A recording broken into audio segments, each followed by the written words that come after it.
بیان کیا جاتا ہے کہ بنی اسرائیل میں ایک شخص تھا جس کی بیوی نہایت حسین تھی، جس پر وہ اسرائیلی فریفتہ تھا۔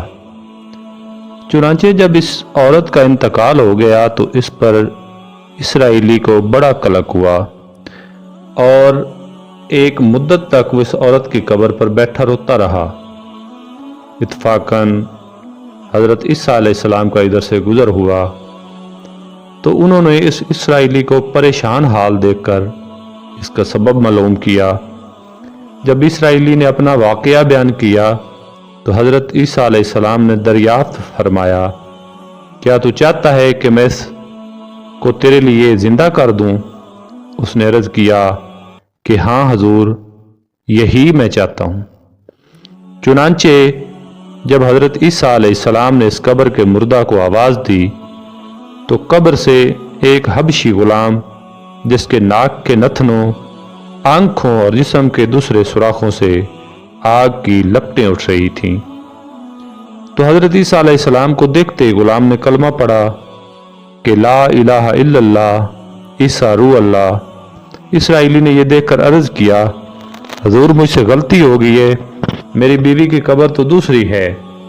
یہ سن کر حضرت عیسیٰ علیہ السلام نے حبشی کو حکم دیا کہ تم اپنی قبر میں واپس ہو جاؤ۔ چنانچہ وہ مردہ ہو کر گر گیا اور اس کی قبر کو مٹی سے چھپا دیا گیا۔ پھر حضرت عیسیٰ علیہ السلام نے اس دوسری قبر کی جانب توجہ فرمائی اور حکم دیا کہ اے اللہ، اس صاحب قبر کو اپنے حکم سے زندہ کر دے۔ چنانچہ قبر پھٹی اور اس سے ایک عورت سر سے گرد جھاڑتی ہوئی باہر آ گئی، جس کو دیکھ کر اسرائیلی بولا کہ یا روح اللہ، میری بیوی یہی ہے۔ اور حضرت عیسیٰ علیہ السلام کے حکم سے وہ اسرائیلی اپنی بیوی کو اپنے ہمراہ لے کر واپس ہونے لگا، مگر عرصہ سے جاگا ہوا تھا، اس لیے اس پر نیند کا غلبہ ہو گیا اور اس نے اپنی بیوی سے کہا کہ تیری قبر پر گریہ زاری اور بیداری نے مجھے ہلاک کر دیا ہے، اس لیے میں چاہتا ہوں کہ کچھ دیر آرام کر لوں۔ بیوی کہنے لگی کہ ہاں، آپ آرام کر لیجئے۔ چنانچہ وہ اسرائیلی بیوی کے زانوں پر سر رکھ کر سو گیا۔ اتنے میں ایک گھوڑے پر سوار ایک شہزادے کا ادھر سے گزر ہوا جو اپنے زمانے کا یکتا حسین تھا، جس کو دیکھ کر شہزادی از خود فریفتہ ہو گئی اور اس کا دل قابو میں نہ رہا۔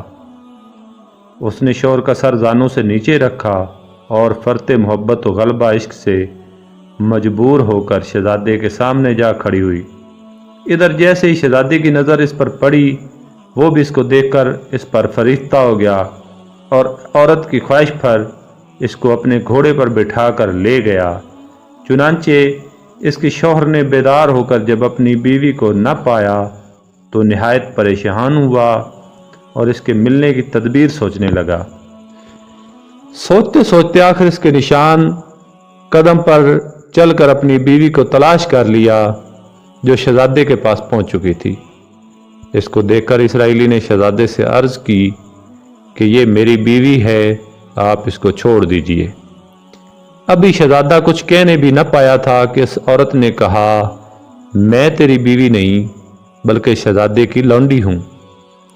یہ سن کر شہزادہ اسرائیلی سے کہنے لگا، کیا مجھ سے میری لونڈی کو لینا چاہتا ہے؟ اس نے کہا، خدا کی قسم، یہ میری بیوی ہے جس کو میرے سردار حضرت عیسیٰ علیہ السلام نے مرنے کے بعد میرے لیے زندہ کیا ہے۔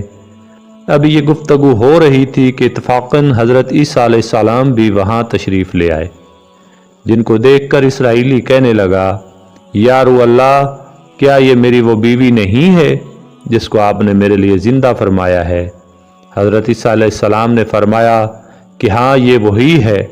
یہ سن کر عورت کہنے لگی کہ یا روح اللہ، یہ شخص جھوٹا ہے، میں تو شہزادے کی لونڈی ہوں۔ تو حضرت عیسیٰ علیہ السلام نے فرمایا، کیا تو وہ عورت نہیں جس کو میں نے اللہ تعالیٰ کے حکم سے زندہ کیا ہے؟ عورت نے کہا، یا روح اللہ، بخدا میں وہ نہیں ہوں۔ اس کے بعد حضرت عیسیٰ علیہ السلام نے فرمایا، جو جان خدا کے حکم سے میں نے تجھے دی ہے، اس کو واپس کر دے۔ یہ سنتے ہی وہ عورت پھر مردہ ہو کر گر پڑی، اور حضرت عیسیٰ فرمانے لگے کہ جو شخص ایسے آدمی کو دیکھنا چاہے جو کافر مرا تھا اور زندہ ہو کر ایمان لایا، تو وہ اس حبشی غلام کو دیکھ لے جو پھر ایمان کی حالت میں مرا ہے، اور جو کوئی ایسے شخص کو دیکھنا چاہے جو مومن مرا تھا پھر اللہ نے اس کو زندہ کیا اور وہ کافر ہو کر حالت کفر میں مر گیا، تو اس عورت کو دیکھ لے۔ اس واقعہ کو دیکھ کر اسرائیلی نے قسم کھائی، اب کبھی نکاح نہ کروں گا، اور میدانوں کی طرف نکل گیا، جہاں اللہ تعالیٰ کی عبادت میں مصروف رہ کر اسے موت آ گئی۔ اللہ تعالیٰ اس پر رحم فرمائے۔ والسلام، اللہ حافظ۔